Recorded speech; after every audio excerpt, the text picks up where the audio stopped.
आज का वीडियो आप सभी के बीच में, जो कि आप लोगों को पता है कि अलग अलग स्टेट में अब जो है नेक्स्ट सेशन के लिए एग्ज़ाम शुरू होंगे। ठीक है, तो first year, second year, third year सबका क्वेश्चन मैं अभी इम्पोर्टेंट उपलब्ध करा दे रहा हूं।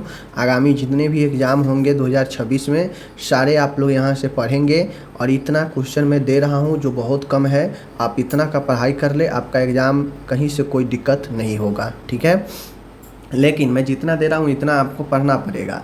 20-22 क्वेश्चन मैं दे रहा हूँ। इन 22 क्वेश्चन बायो साइंस में आपको पढ़ना है। ठीक है, बायो साइंस में आपको पता है एनाटॉमी, फिजियोलॉजी, माइक्रोबायोलॉजी 3 पार्ट आता है, यानी टोटल 2 पार्ट में जो है आपका एग्ज़ाम में क्वेश्चन पूछा जाता है, पार्ट ए और पार्ट बी। फर्स्ट ईयर में पहला पेपर होता है बायो साइंस का। तो फर्स्ट ईयर बायो साइंस का इम्पोर्टेंट क्वेश्चन देख लीजिए। पहला है, जो भी लोग हैं अभी यहाँ पे देख लीजिए, आप इसको वेबसाइट पर तो पढ़ा हुआ है इम्पोर्टेंट क्वेश्चन। अगर आप फर्स्ट ईयर डाउनलोड करना चाहते हैं, जो भी सब्जेक्ट फर्स्ट ईयर सब्जेक्ट का नाम लिखे और इम्पोर्टेंट क्वेश्चन नर्सिंग ज्ञान करके गूगल पर सर्च करें, वो क्वेश्चन आ जाएगा। ठीक है ना, PDF आ जाएगा। अब यहाँ पे देखिए, पहला है मूत्र तंत्र के मुख्य अंगों का नाम लिखे, किडनी की संरचना और नेफ्रॉन द्वारा मूत्र बनने की प्रक्रिया को समझाएं। ये क्वेश्चन लॉन्ग में पूछता है हमेशा, तो आप इसे अच्छे से कर लेंगे। ठीक है, दूसरा है फीमेल रिप्रोडक्टिव सिस्टम क्या है। बाहरी और आंतरिक दोनों अंग इसी सिस्टम के अंदर ही आ जाता है। उसके बाद इसमें यूट्रस और मेंस्ट्रुएशन साइकिल के बारे में पूछा जा सकता है। आगे है अंतःस्रावी तंत्र क्या है, इंडोक्राइन सिस्टम क्या है, शरीर के प्रमुख अंतःस्रावी ग्रंथियों के नाम लिखे। ठीक है, और पीयूष ग्रंथि यानी प्यूटरी ग्लैंड से निकलने वाले हार्मोन और उसका काम यहाँ पे पूछता है। चौथा क्वेश्चन है कोशिका क्या है, कोशिका का चित्र बनाएं और उसके अंगों के नाम लिखें और कार्यों को लिखें। ठीक है, पांचवा है ऊतक क्या है, मानव शरीर में 4 ऊतक पाए जाते हैं, उसका प्रकार बताएं और उपकला ऊतक के बारे में डिटेल से बताएं। ठीक है, चलिए आगे। इन्फेक्शन क्या है, यह कैसे फैलता है, कहाँ से इन्फेक्शन फैलता है, इसका ट्रांसमिशन का कितना तरीका है, मोड ऑफ ट्रांसमिशन आपसे लॉन्ग में पूछता है। ठीक है, 7वां क्वेश्चन है पाचन तंत्र के नाम लिखे। ठीक है, क्या होता है, और आमाशय के यानी एब्डोमिनल संरचना पूछ रहा है और पाचन तंत्र के मैकेनिज्म पूछ रहा है। ठीक है, आगे बढ़िए। तंत्रिका तंत्र का वर्गन करें। ठीक है ना, यानी जो नर्वस सिस्टम है उसका वर्गीकरण करें, और इसी के अंदर ब्रेन आता है, तो ब्रेन के बारे में आपसे अच्छे से पूछता है, ब्रेन के संरचना, और इसी ब्रेन के संरचना में सेरिब्रम, सेरिबेलम और ब्रेन स्टेम होता है। ठीक है, आगे बढ़िए। 9वां है कंकालीय तंत्र, स्केलेटल सिस्टम, एक्सियल और एनेक्सियल उपाक्षी दोनों का संक्षिप्त में वर्णन दें। ठीक है ना, आगे बढ़िए। आगे है स्टेरिलाइजेशन, डिसइंफेक्ट 2 तरीका है, इन दोनों का अंतर स्पष्ट कीजिए और दोनों के भौतिक और रासायनिक विधियों के बारे में लिखें। एग्जाम में पूछता है कोई भी दोनों में से, स्टेरिलाइजेशन या फिर डिसइंफेक्ट, दोनों में से किसी के ऊपर मेथड पूछ लेगा। आगे है हृदय एवं परिसंचरण तंत्र का वर्णन करें, कार्डियोवास्कुलर तंत्र।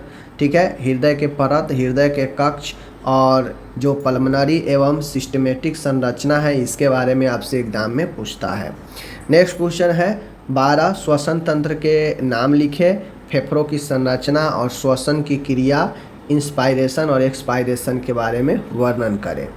13 नंबर क्वेश्चन है क्रेनियल नर्व्स क्या है, सभी 12 जोड़ी में जो क्रेनियल नर्व होते हैं उसका नाम, उसका प्रकार और इसका कार्य बताएं तालिका में। ठीक है, तो ये 13 क्वेश्चन आपका शॉर्ट में 13 क्वेश्चन मैंने बताया। अब हम लोग चलते हैं, लॉन्ग में 13 क्वेश्चन, शॉर्ट में हम जो है देखते हैं अब क्वेश्चन। शॉर्ट में रक्त के प्रमुख घटक और उसके कार्य बताएं, शरीर में तापमान का रेगुलेशन कैसे होता है, जिसे थर्मो रेगुलेशन बोलते हैं, इस प्रक्रिया को समझाएं।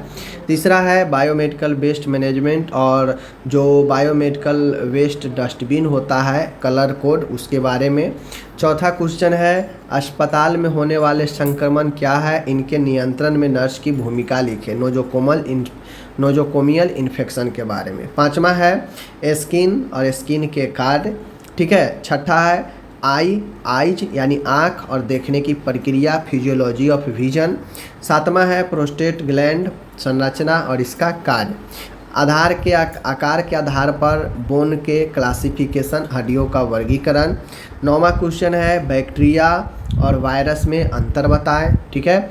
10वां है कि नर्सिंग में माइक्रोबायोलॉजी का क्या महत्व है, इसके संक्रमण नियंत्रण में नर्स की भूमिका बताएं, ठीक है। और लास्ट क्वेश्चन है स्पाइनल कॉर्ड की संरचना, इसकी सुरक्षात्मक परतें और प्रतिवर्ती कार्यों का वर्णन करें। यानी स्पाइनल कॉर्ड के बारे में हमसे पूछा जा रहा है। तो 13 क्वेश्चन लॉन्ग में, 11 क्वेश्चन शॉर्ट में, टोटल 24 क्वेश्चन है।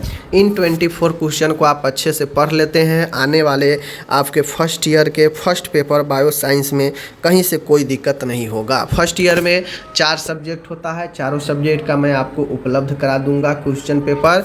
तो अभी आगे आपका बिहार में एग्ज़ाम होगा, झारखंड में एग्ज़ाम होगा, एमपी में एग्ज़ाम होगा, यूपी में एग्ज़ाम होगा, राजस्थान में एग्ज़ाम होगा। तो आप सारे लोग, चूँकि सब जगह का सिलेबस इक्वल होता है, सेम होता है, तो आप यहाँ से इतने क्वेश्चन पढ़ लीजिए, कोई ना कोई क्वेश्चन किसी न किसी स्टेट में इसी के अंदर से आपसे पूछा जाएगा, ठीक है। तो हम मिलते हैं नेक्स्ट वीडियो के साथ, तब तक के लिए धन्यवाद।